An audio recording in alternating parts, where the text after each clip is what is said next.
Hey, welcome back to Hoops on Scoops. Here with one of us, a returning guest. Sir, please introduce yourself. Dustin Dopirak from the Indianapolis Star, back on. So I've been on the Pacers beat now. This will be my fifth season coming up. So seen the gamut, seen two lottery years and 2 years where they made it at least the Eastern Conference Finals and obviously the NBA Finals in 2025. So yeah, you can always find my stuff at IndyStar.com, and I post on Twitter and Blue Sky, so you can check me out at Dustin Dopirak at either one of those. Heck yeah, you are my Indiana Pacers source of knowledge. Been a fan since I tried to imitate Reggie Miller in my driveway when I was 12 years old. So, and that mural, yeah. I know that mural, that downtown Indy, that giant painting of him on a building, like, dude, you don't get cooler than that.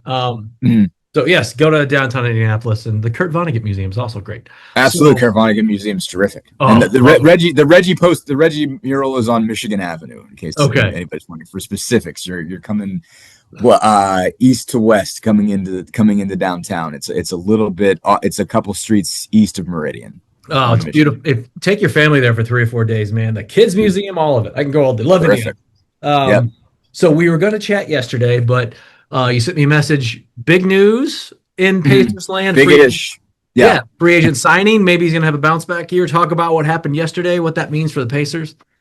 Yeah, I'm very interested to see what it means for the Pacers. So I was initially confused, and I was right to be confused. I was like, okay, well, how are you guys doing this exactly? Because they, after the Kelly Oubre signing is a non-taxpayer mid-level exception. I know this cap stuff gets obnoxious, but basically, like if you're over the cap, you only have a few ways to add players in free agency. Basically, you can sign a guy. You can't just sign somebody for whatever. You can re-sign somebody for whatever. They make it very easy to maintain your free agents, but it makes it very hard to go get somebody else's. So there's the taxpayer mid-level, there's the mid-level exception. And there's like a non-taxpayer number to that and a taxpayer number to that. The non-taxpayer number is $15.1 million, but you can only use that up until, if you use that, you are hard capped at the first luxury tax apron. And this year, that's about $209 million in salary, basically total. Your team can pay $209 million salary. And what it means when you're hard capped is you can't go over that number. And so like, whereas, the salary cap generally is considered soft because like all but 2 or 3 teams end up over it during the course of the year, you can create you can do things that create a hard cap. So what the non-taxpayer level, means is basically like you're only allowed to use this if you're under the first apron. And once you use it, you are capped at that first apron. You cannot go over it. And you can only use the amount of it that, that you can use under that apron. So if you sign a guy, and because the taxpayer portion is 6.1 million. So if you sign a guy for anything over 6.1 million, then you are hard capped at that apron. So in the Pacers case, they had about 10 million under the first apron when they signed Oubre, and he's signed for about 8 million. So they only had about 2 million in space between him and the first apron. And so they said the salary for Larry Nance was, was 4 million. I'm like, well, 4 is more than 2. So someone's going to have to explain to me how this works. And, talk to some sources that were kind of cagey about it. And I'm like, that gives me the sense that something else is probably going to happen. And it did. They waived Micah Potter. And so in essence, the question for me is, are they better off? And I'm not sure. I'm interested. Yeah. They save about $400,000. Another little tweak of this that I didn't even know. There's little wrinkles in the cap that you keep finding out from time to time, like right when you're supposed to know them. But Nance has a cap hit of 2.4 million. He's actually going to get paid around 3.9. So that technically would have put them over the apron by a little bit, but maybe by about somewhere between $400,000 and $800,000. But they waive Potter, and that gets them under. And so they end up saving about $400,000 in the whole deal because Potter was due 2.8 million. Nance is only, basically his cap hit is only 2.4. So under the cap figures, they saved $400,000. They're actually paying more money, because he has to get paid his full 3.9 million. But they are saving cash. So my question is, are they better off with Larry Nance and Micah Potter? And I'm not sure. if I I'm mean, gonna I be. look like to that point. So I was like, man, Mm, you know, high energy guy, elite correct. level athlete. Then I'm like, Mm, but in my head, just anecdotally, I'm like, I don't remember seeing him much the last 2 years. So the basketball reference. Last year he played 35 games, a second stint in Cleveland. The year before that, he played 24 in Atlanta. He's going right. into his year Mm, 34 season. mm. So we'll get into more of the roster construction in a minute, but what's his role? Who's he competing with minutes for? Yeah, I mean, I look at this and say, okay, well, is there another move coming? And so, and there could be there's options there. They have, Quentin Jackson's on a partially guaranteed deal. He's not fully guaranteed. I think it's July 15th is when he becomes fully guaranteed. So Mhm. if they waive him anytime between now and then, his hit goes from about 2.5 million to about to 275,000. Two hundred Oh seventy-five wow. thousand dollars is Okay. all that he's guaranteed. But it's a deadline that's coming up. So that's one easy move, a direction they could make if they wanted to add somebody else. If there's a guard that they really like, for instance, that they want to pay, they could pay him the veteran minimum, but they would clear the veteran minimum if they open that up. Okay. Like I would they go with DeMar DeRozan? Could they get, is DeMar DeRozan going to do a veteran minimum, or somebody Yeah. like that? That's a possibility. I mean, Is Bradley it's Beal still out there? Bradley Beal, I think is still out there. I feel like I'd know if Yeah. he I know wasn't. there was rumblings for Miami, but he's not Yeah. officially No, it signed doesn't seem like anywhere. that way. I mean, it would have to be a guy on a veteran minimum deal, or like maybe this is really three dimensional chess, and they've got a trade cooking that I don't see coming. Hmm. But and that would go a little bit against the way that they've operated, heading towards this, or at least how they've talked headed towards this offseason, because Chad Buchanan, general manager, and Kevin Pritchard, president of basketball operations, have both talked about the importance of wanting to keep their core together. And really, there's core seven guys. Hmm. Um, so that's the starters. That'd be Haliburton, Nemhard, Neesmith, Siakam, Zubac, and then McConnell and Toppin off the bench. And they've also been more hesitant than I thought they would be to move Jarris Walker. They seem, I think legitimately, optimistic based on how he finished last season. He got a lot of minutes because he was one of the few guys that stayed healthy for Hmm. most of last year. I think he played 75 games, and I think he and Jay Huff were the only guys that cleared. I think Ben Shepard was right at 65 games, but they were the only guys who were over the 65 game threshold. Not that it mattered because nobody was going to be all NBA on that team that goes 19-63. But, like just in terms of like Walker benefited from the fact that everybody else got hurt. And that, after a couple years where he was struggling to kind of maintain a rotation spot, for rookie year, he really, he played maybe 30 games, that second year, he was kind of 10th, 11th fringy guy in terms of where his minutes were. And last year he got to play a lot, struggled early, but you really started to see what they wanted him to be after. So they've been playing it, just haven't operated like they're looking to move any of those guys that they were looking Okay. to supplant as opposed to move away. But if they want, for instance, Trey Murphy's a guy that they've been rumored to have interest in, and he really fits the style of play.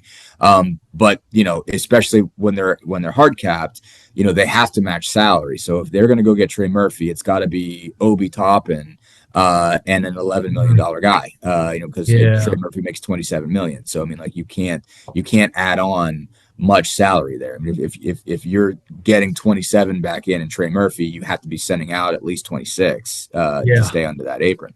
So they're that. I mean, I guess that's possible. I mean, if this is it, if they got Larry Nance and are moving on from Micah Potter, I'm interested. I mean, certainly it's a guy who's been a really good athlete, really good teammate, all those Yeah. kinds of things. But like you said, he is heading into age 34. Potter's taller. Potter's coming off a year in which he hit 42% of his threes. He was more effective than they expected him to be.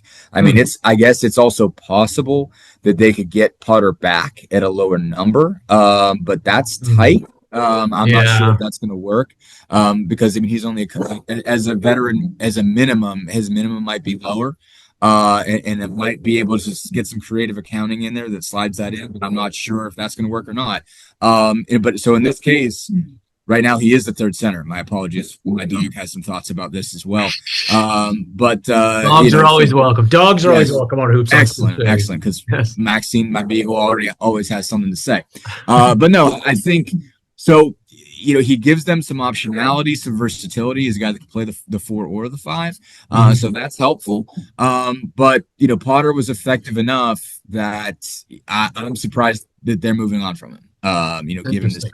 and moving on to somebody else, I would have thought if they were going to pick him up and move around a little bit because she's getting a little bit loud. Um, but yeah, so I'm surprised they didn't keep him. And I know they had interest in getting another center, but I would have thought that they would have looked for somebody that was a definitive upgrade and say, okay, maybe you spend another million more to move on. But they were in a tight spot that they couldn't spend a lot on a third center. It had to be veteran minimum level, but I think they were hoping that it was going to be somebody that was going to be a clear upgrade, and it just doesn't seem to be straight talent wise a clear upgrade to me. So I'm interested to see what this looks like again. Like veteran teammate helps. They had a guy in James Johnson that was a really important part of that run, even though he didn't play a lot. I mean, he was just elder statesmen like that can really make a difference. Guys that are just really good teammates. Even again, I mean, like he basically James Johnson was there. I mean, he was really good at. He's interesting because he's like the most supportive teammate and the guy that everybody is most afraid of. Like, I mean, like that's one of the things list they do every year. And one of the things is who do you least want to fight? And every year it's James Johnson, and it never changed. I mean, you guys have a history of that. You got the Davis brothers, you got Ron Artest, you got crazy old Lance Stevenson. Exactly. Johnson's next level though. Johnson's got black belts. Like, Jesus. Jackson, not Jackson Johnson, was. I mean, I'm pretty sure he's never lost a kickboxing fight. And he's had enough of them that he has a record that matters. Good Lord. Okay. I don't know, like what the governing institution was for those fights, but he has done them. He has kickboxed in front of a referee with a judge, and he has won. No, that's more than I believe either you or I could say. So certainly, yes, I'm not winning any kickboxing matches against anybody. I don't even know if I could beat my brother. So. I won't let him know that. So let's go to the name on the marquee real quick. Mm-hmm. So NBA Finals, dream run. Haliburton goes down. He doesn't pop that Achilles. The way we talk about Shea Gilgeous-Alexander, it might change, right? It's one of those moments that there's a chance it changed the history of the NBA. Right. So he takes the whole year off. I know, didn't you say he had shingles at one point? Yes, he did. He was sick. Yeah. Delayed his comeback. Where is he at now? Have you physically or anyone seen him play? Play would be stretching it. Other people have. He's not media wise. So I mean, basically, they've been. So I'll explain what I've seen and what I haven't. So they have put out video from him at practice, nicely produced and whatnot. When I say practice, I mean they're bringing in player development interns and some other guys who might be in town, and he's having workouts. It's not a formal practice. They're obviously not getting together at this stage of the year. But I mean, he's stayed. He lives in Indy. I mean, I think he's kind of minimized the vacations this year, but he is getting married at the beginning of August. So he does have some stuff coming up, and he has his bachelor party and everything like that. But he's been around, working out mostly. He's just, really based in Indy this summer in particular. So from time to time, when they see him make progress, they'll put some video up. So I saw him physically live in person at a kids camp, not this past weekend, but the weekend before. So like June 26th. Okay. Summer 20. I think it was 27th was the day of the camp. I think it was 2 days, and we were allowed in for the Saturday. So one got to talk to him, and just first, even that, just looking at him from the last time I would seen him was dramatically better. Because good. I mean, so he got shingles during the All-Star break, came back from the All-Star break with it. He went on vacation, came back, and they were like, "Dude, you got shingles," and so he had to stay with it from the team like 3 weeks. I mean, he was trying to go to all of the games, as many games as he could this season, just to be supportive, be a coach on the bench, those kinds of things. And obviously, Haliburton's IQ is through the roof, so I mean, he is helpful to be there. But comes back from the break, and he was supposed to meet the team in DC, and they're like, he had headaches and kind of a rash, and it was like, what is this? And he goes to the doctor, and I think he it was like man, you got shingles. This is gonna suck. Like you're really gonna hate Yeah. this. And he really hated it. I mean, it was awful. I think he couldn't be around the team for like 3 weeks, and he shows up, and then he's like wearing glasses all the time, and he was puffy, and you could kind of see it around here. Yeah. And it seemed like it started to get better, and then it didn't. And he was on a medication. He put a bunch of weight on. And that wasn't good. I mean, he expected that was what he kind of thought the silver lining for this was going to be, was that, he'd actually be able to put some weight and some muscle on because he wouldn't be burning it. I mean, he's been a skinny guy his whole life. I mean, he was like 165 pounds when he committed to Iowa State at 6'5". Wow. He's been rail thin. And even now, like even last year, like not last year, 2025, like looking around, you're like, he's not a very big, strong, muscular guy, and it's an issue. It is an issue for his game. We've talked about it. It doesn't help him on defense, and it doesn't help him play through contact. And so he was sort of hoping that, all right, I'm going to have some time where I'm not just going to be melting calories all the time. I can finally, get in the weight room and keep it. And so that was kind of his thought. And he did put some good muscle on. And then I asked him about, okay, well, like, and I knew Isaiah Jackson had an Achilles tendon tear the year before, and he'd always been skinny, and he got big in ways he didn't want to. And we asked him why. He was like, well, I go to hyperbaric chamber to rehab, and they got a Raising Cane's up there. And well, I get the Caniac combo all the time. And I, so about after a while, I was like, I'm getting actually fat, and I need to stop this. Yeah. And with Haliburton's case, it was this medication. He was like, man, I put a lot of weight on. I've never been in this bad a shape in my whole life because like this weight is staying.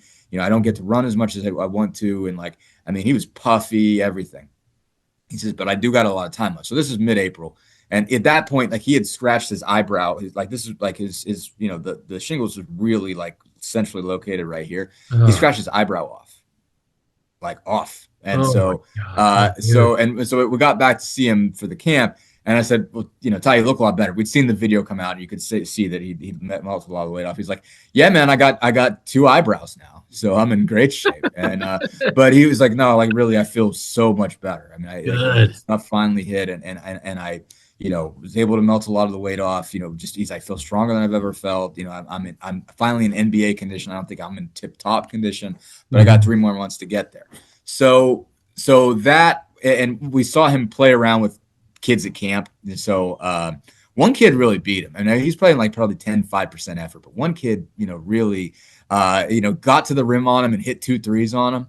It was legit Indiana stuff. I can't remember the kid's name, but I'm going to be looking for him to see if he's going to be on some like sectional high school championship. He's going to be like your standard, Indiana superhero. But I mean, like he made shots, he dunked, I mean, he swatted some kids just for fun and whatever. And you didn't see the level, but I mean, he's seen him moving around pretty good, but that's not, you can't really judge it against anybody, NBA caliber people. But I think, I just think he's made dramatic improvements in the last 2 months. He said he was making a lot of good progress up until the shingles, that knocked him off track a little bit, but the leg hasn't bothered him.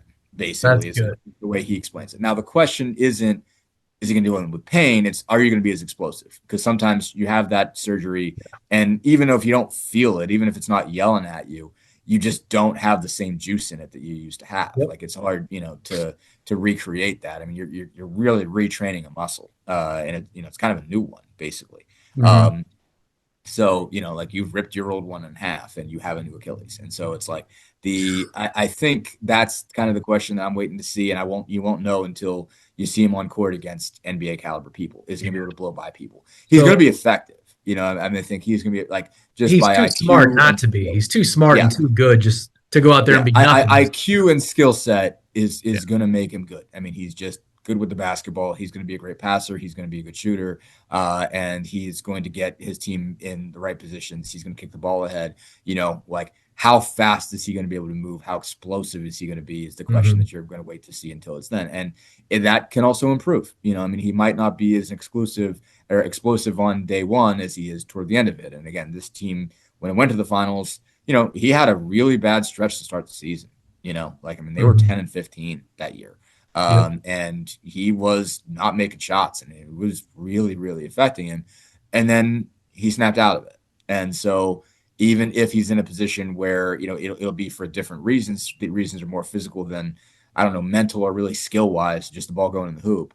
In this case, it would just be like, okay, like I don't have the juice I used to have, and he's going to have to recover and figure that out and figure out how to play around that. And as he kind of builds that explosiveness back up, where they might struggle early and he might struggle early. And they've been clear about saying like, hey, like everybody give him some grace. We're going to give him some grace. He needs to give himself some grace, but the fan base needs to give him some grace too. Like if he's not game 7, playoff hero, Tyrese Haliburton opening night, do not freak out. Yeah. It's going to be okay. You need that that's in April, not in November. So Yeah. 2 more things, and I'll let you go. So big signing, Kelly Oubre Jr. this offseason. You got him, Haliburton, Zubac, Siakam. This roster with that, how do you feel? You've watched a lot of Indianapolis or Indiana Pacers basketball. How does this roster feel to you? Overall construction, is this set for the long haul? And how does Coach Carlisle feel about it? Yeah, I mean, I think Rick's happy about it. I mean, we haven't heard from Rick since the Oubre signing. But they've, you can never have too many big wings. You can never have too many guys that are 6'7", and can play defense, defend multiple positions, and shoot. And Kelly Oubre can do that. I mean, he shoots at higher volume. His percentage isn't the best, but I mean, he hits 100 a year, somewhere in that vicinity generally. Last year he shot 36%. So I mean, it kind of took the number down a little bit and was a little bit more efficient. And it's probably more efficient because, when they were healthy, when Philly was healthy, they had dudes, I mean, when you had Maxey he played a lot and Edgecombe, 31 minutes a game. Yeah.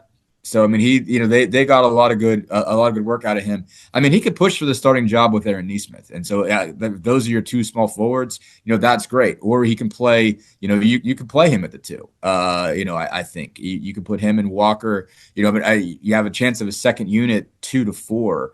Of Oubre, Jarris Walker, and Obi Toppin. With TJ McConnell running the show and somebody like Jay Huff as your center. I mean, that's a real nice NBA second unit.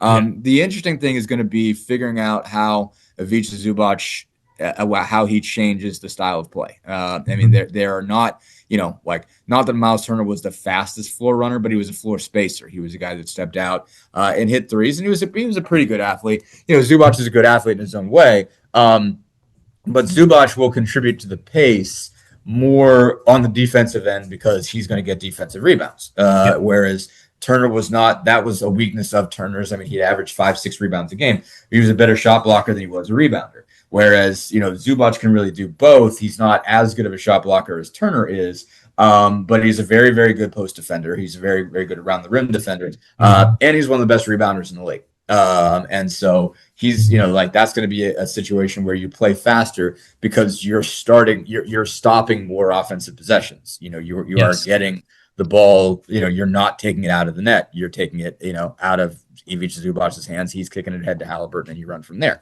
The spacing thing is going to be an issue again. Like, I mean, he's hit 1-3 in his NBA career. Miles was getting to the point where he was hitting 150, 160 a year. And basically at pretty high percentage. I mean, Turner was, one of the most prolific 3-point shooting bigs in the NBA, the last couple of years. So, that's going to be a different element. They had a nice little situation where you could use either Siakam or Turner as a screener and the other as the floor spacer, and you've got to deal with all 3 of those guys. And in this case, Zubac's maybe he's gonna set a lot of screens if he's not setting the screen. If Haliburton and Siakam are doing a pick and roll, what's Ivica Zubac doing? I mean, I guess he's hanging out in the dunker. That's or he can just get out of the way, but his guy's not going to come with him out to 3-point range. Unless he develops that, Rick Carlisle is a guy that likes to work on your mechanics, and maybe that's something that happens, but we're talking 1 in his career, and it was 5 years Is ago. he going to go full Brooke Lopez? Who knows? I don't think that's going to happen. I'm going to go against that.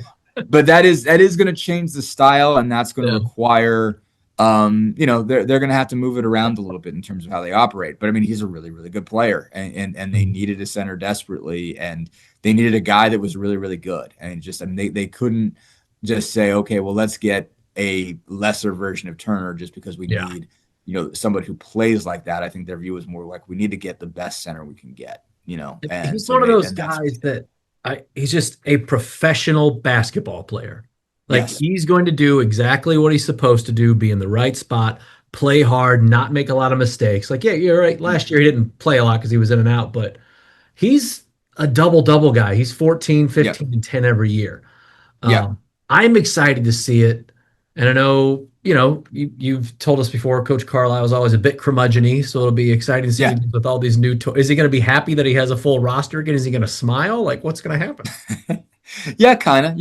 You'll catch one from time to time. I mean, certainly after last year, I think, and a year like last year really hits people in different ways because I mean, I think it was one of those deals where everybody at a certain point there was like no pressure because it was like, all right, well, this Everybody's this hurt. this team Yeah. is cursed, but you still have all of these pieces, so no one's looking to make a dramatic change. No one's looking to make a coaching change. No one's looking to fire the general manager. No one's trying to make a big trade that shakes up the main pieces. Everybody's just like, all right, freeze that. This, Mhm. like it they went into it saying we're not going to take a gap year, but then like the first three games they lost, like Nemhard, Matherin, and Toppin all get hurt. Yeah. And and McConnell was already had got dinged up in preseason with a hamstring, and you're literally calling in Mac McClung and Monte Morris to come to a workout in Dallas and say, "Hey, we need a point guard." Yeah. Well, we Like talked and about it. They were the only yeah, team with a terrible record that didn't tank. It was just like, yeah.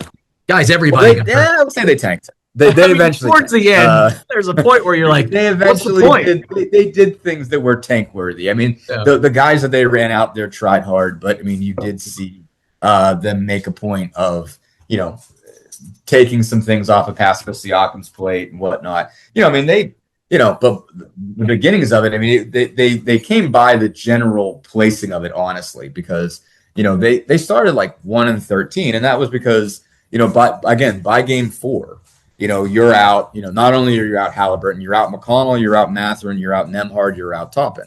And so, like, Five you're rotation missing guys like that five play of your every seven night. guys, Yeah. Every night. and you lost Turner in free agency. So it was like, it's like, all right, well, there's a team in there someplace, but it's all in the training room, Yeah. and not all of those guys missed major games. Obi missed like 4 months, but I mean, Matherin missed about a month, and then Nemhard missed about 10 games, and McConnell missed about a month. And so, and then a few of those guys started coming back, and then Neesmith gets an ACL sprain, and then he misses a couple months, and so like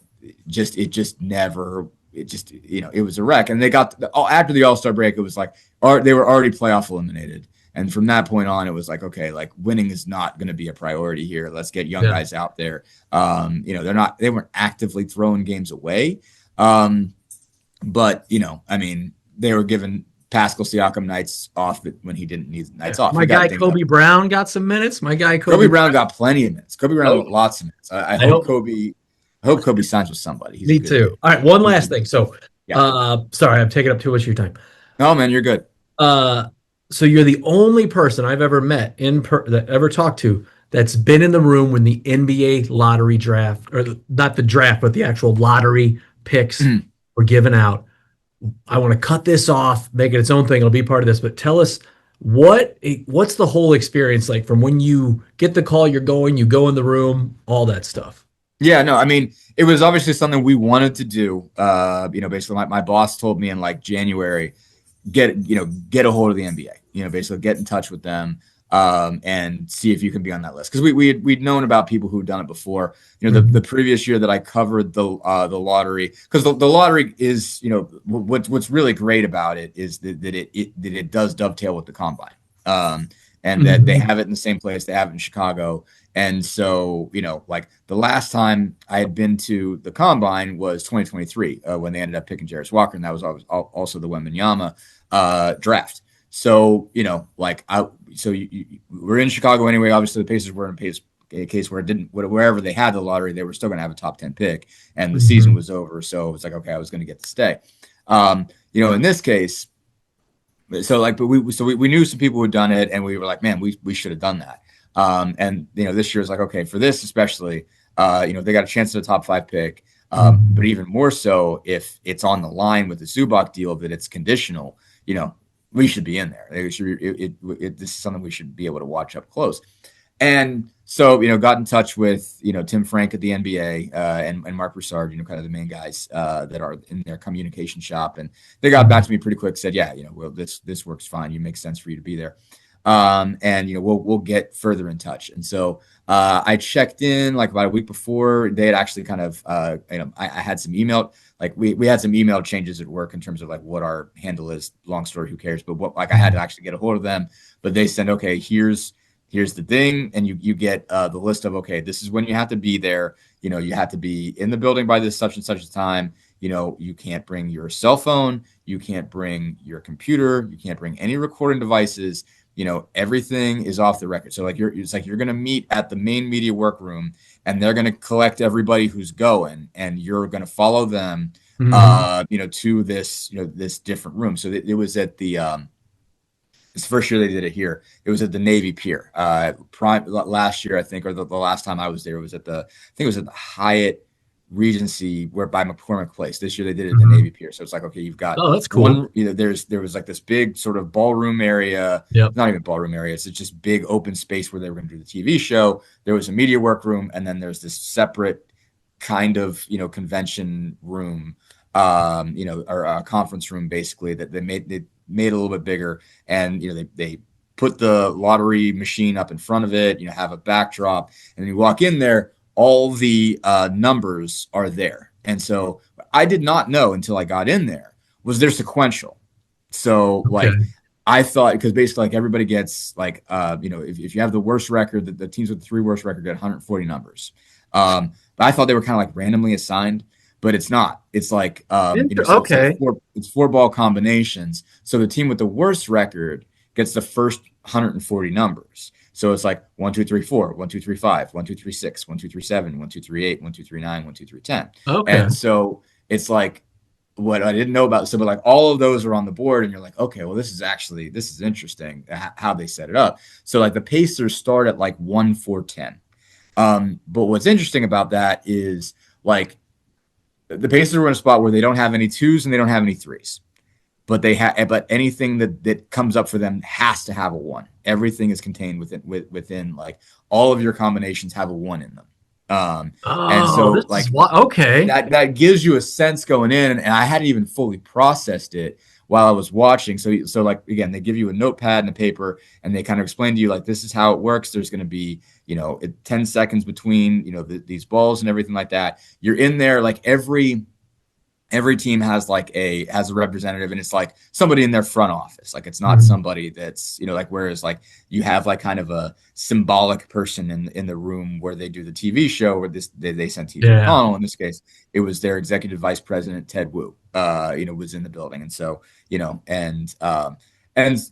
so like you get to mingle a little bit beforehand, and then you get to mingle a little bit after, but you can't say anything. And so the thing happens, and everybody's got like, and they tell you, hey, like you're going to be, they tell the execs, like, we're going to have a camera on you. We're going to put this out after the lottery is over, after it's on TV. We're going to show what it was like in here. And so they're watching. This is the room where they're deciding, if I'm hearing you right, this is the room where they're deciding, you don't know what the decision is, but they're figuring out what's going in each envelope at this point. Yeah. Because it is with the ping pong ball lottery, like it used. I didn't know. I did the research, like, because I was saying, like, did like the years of like, okay, let's look back at all of the Pacers lotteries going in. And I actually went and watched, you can watch the 85 lottery on YouTube, like nice. the infamous 85 lottery. And I didn't realize they just put these envelopes in a drum and picked them out.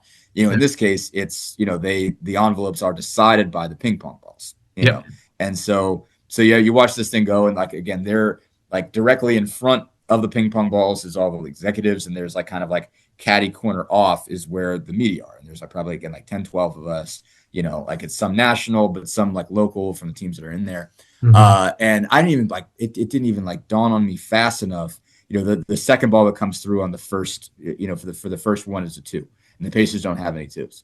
And so like, I didn't even realize they were already out, like after the second ball, it's already out on number 1. And so the second thing comes through, and there's another 2. And there's no 1, so that one goes to Utah. And then they do it a third time. They had to throw the third one away because it went to Utah twice in a row. And so they had to throw that combination away and then do it again. And so, like, again, just technically they were always one ball away. Basically in every one they were one ball away. But it never really felt like that because there was only one that came up the entire time. So like if there's not a one, you're out. And Wow. so Okay. the only other time there was a one, there was also a two because it was Washington. Because there was a 1, 2, and a 4. And so like it was like on one hand it was close, on another hand it was never close, and I just and it was just like like every time it came up, they were out. And so then the thing is, like, that's done in like 15 minutes, and you go in like an hour prior to the show. So then you just got to sit there with it for like an Yeah. hour and 20 minutes, and they And have a TV. Yeah, sort of. and How does so it's that, like both was this killing you you as a reporter where you're just like, I go, it is, but it's like wild because like, so again, like you get to mingle all this time, and Ted came over to talk to me, and it was just like and he was like, do you need anything from me? I'm like, we're gonna talk on the record. He's like, no. Like, so we had a great off the record conversation that I can't really divulge, yeah. but just going over stuff about where they kind of felt about it, where everything was going, and I can't tell anybody what it was because it's off the record. But we're just sitting there and just like watching, and he's just you hear kind of what the emotion was like for him and stuff like that, and like very like and like, but the TV show comes on, and like he can't, I mean, it's not only can I not tell anybody, he can't tell anybody. So like I can't tell my editor like, hey, number one, we need to get this, this is the story. I did pre-write, so that it could go live, because I was like, I'm not gonna be able to file, I'm not gonna be able to in there be able to write. And so if I'm stuck all the way through the show, you're not gonna be able to publish anything until the show. So I had two pre-written stories, the one that could go, what could go either way. Actually I had 3 pre-written stories. So like one that was if they got the number 1 pick, another if they had 2 to 4, and one if they didn't get it. And so like I can't tell my boss that. I can't ask my boss like, well, do I leave Chicago now because they don't have a pick? And I can't like, so I can't signal anybody, and I can't say, hey, I don't think we're going to Vegas, I'm might want to cancel that. And so, like you're just sitting there, but like Ted Wu was like, I can't tell Kevin Pritchard and Chad Buchanan. Like he can't even tell those guys, Wow. like can't Yeah. communicate with anybody else in the organization. They've got to experience this live. So he knows in advance that his bosses are just not going to be okay with this. This is like not his fault. Obviously, he didn't do anything, but like he can't signal to the organization to say, man, you guys are going to hate this. And so like TJ McConnell's up there, and he has no idea, what's coming. So he just, like you see him that announce it. He's like, and like, they get to 5 and they say Clippers, and he's like, oh no, oh man, that means we didn't get it, like, and so, cause like the Pacers logo doesn't go in an envelope in that case, that was kind of a little like, I don't think I had a chance to really factor it in or point it out, but like, you see them put the, you can watch them put the logos in the envelopes, but you just watch the lottery come through anyway. But the Pacers card just sits on the table. It doesn't go in an envelope, and they kind of take it away eventually. But like, they were just sitting there with a stack of envelopes before they sent them down. But I mean, you're in there for a long time before the show even starts. And then you have to watch the whole show. Like you don't get let out until the show is over, like until it's done. And, so then, and everybody knows that. And obviously everybody knew I was there. So, I mean, I think maybe we watched, maybe like we went down for maybe the last 10 minutes, but it's like after the lottery has been, after all of the names have been called, everything. And so, you get down there and there's, Kevin Pritchard is still processing it, whereas like you kind of see Ted Wu like deal with it, and cope, and then you watch it again. Then like Pritchard watches it again. And like, so we got an interview with Pritchard, and he was just like, like you can watch him. He was like apologetic, but he was also like, it was like he was going through therapy, mid deal, because it's like he's still reminding himself like, we're still better off having made this trade. We're still better off with Ivica Zubac. We would have been better off with Ivica Zubac and a top 4 pick. But we made this deal for a reason. Like we did believe that there was a difference between the top 4 and everybody else. That, like at the end of the day, it's like, all right, would you rather have Ivica Zubac or Keaton Wagler or Darius Acuff or somebody like that?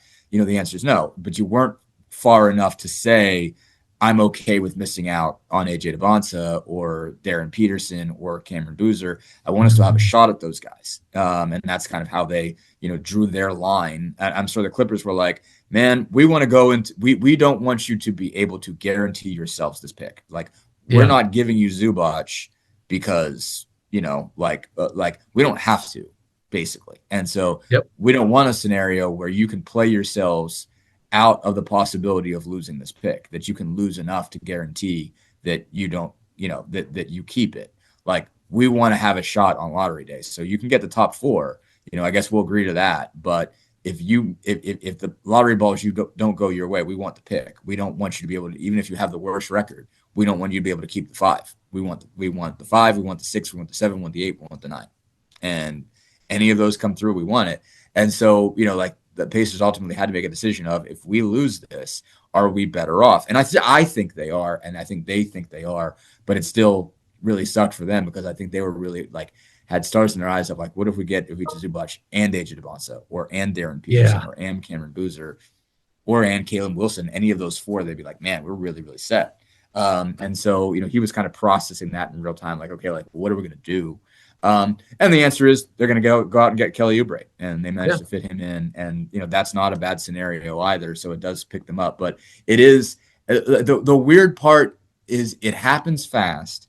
And then when it's over, you just have to sit with the aftermath and not tell anybody. So that's interesting. I mean, the funny part is that everybody still was oh, they jobbed the Pacers, they screwed the Pacers. And you're I'm like, man, I don't know, if they rigged this, I don't know how they rigged it. I can just tell you that a lottery occurred. I watched it. It happened. I don't know if somehow they weighted the balls. I don't know if somehow the guy is good enough pressing the button to know what ball is going to come out if he hits it. But, I mean, I watched a lottery happen is all I can say. So and anybody who's a conspiracy theorist as to the lottery at this point, I don't know what to tell you. I can tell you that they throw, 14 pong balls in the machine. It looks just like, it looks on any time you watch, if you ever see the lottery after your local news, it looks just like that. That's what it is. It's 4 balls. If they rigged it, I don't know how they rigged it, because if they can rig that, then they can rig any lottery machine in America. I don't know, and they Deloitte or not Deloitte, I can't remember. Is it Deloitte & Touche? I don't know. Some rich accounting firm is there to make sure that it goes correct, right. Yeah. And so, if they're rigging the lottery, I don't know how they're doing it. Then they're way too smart for me, is all I can say. All right, Dustin, thank you so much. Please remind everyone where to find your work and everything of that nature. Yeah, check it out at IndyStar.com. We got a Pacers page. You can go to the sports page and the Pacers page. You can always see what we're doing there. I'm always tweeting. I'm on Blue Sky a good bit. So between the two of those, you'll be able to find the links. That's the 2 places you can find me. We have a podcast that shows up on YouTube from time to time, and Spotify and all those kinds of things. We're not constant with that, but we do have, it's called the From Way Downtown podcast. So you can look us up anywhere. You'll hear me and our sports editor, Nat Newell, talking Pacers from time to time. Not, we don't have a ton of inventory on that one, but you can find a few of those. So all right, we'll put links. Check the show notes below. We'll get links out. Thank you again, my friend. We'll talk more as the season kicks off. Thank you. Absolutely. Anytime, man. Happy to be on.